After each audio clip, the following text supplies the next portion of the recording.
everybody. I'm kind of working with a little bit of a different camera angle today. I'm trying a different setup. I'm unfortunately with this particular camera not able to film extended video. So I have the overhead setup, and it's an older camera, so it's not as detailed. But this one's really good for little project shares like I have for you today. So what I did, we have at work, we go through a lot of shipping labels, and they come on a roll on this spool. Well, there's me and another girl at work that actually collect these, and I had several of them piling up, so I decided it was time to actually use one of them. So I made a little altered spool out of it,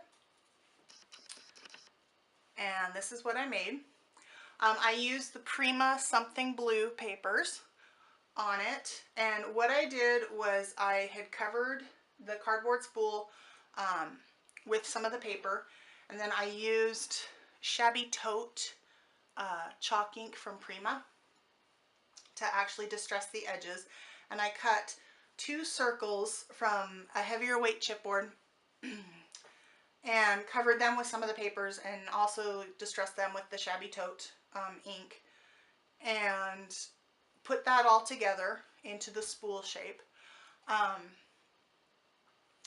On the seam where everything was glued together, I added some of that pearl trim.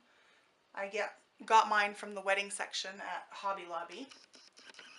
On the top, what I did was I cut some strips of paper from the paper collection, and then I created this little rosette, and I topped that with a small doily that my stepdaughter had crocheted for me, and a button that I've had in my stash for a while.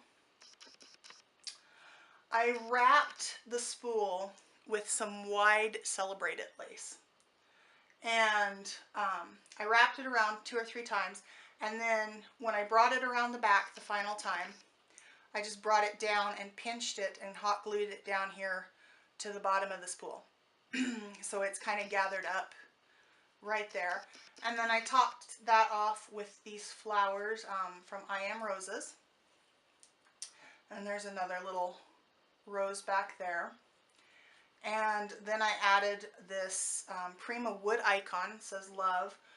And I had taken that wood icon and I dabbed at it with my Versamark ink, and then I covered it with some pearl embossing powder and heat embossed it with the pearl embossing powder, so it has a little lovely shine and kind of a little bit of a almost whitewashed kind of color to it. And I did do it on the back as well, because that is kind of visible the way that it's set in there. So, and then paper on the bottom as well. Like I said, this was a really simple little altered spool, but I really like it. I think it looks really pretty this way. So that's my little project share for today. Thanks for watching. Bye-bye.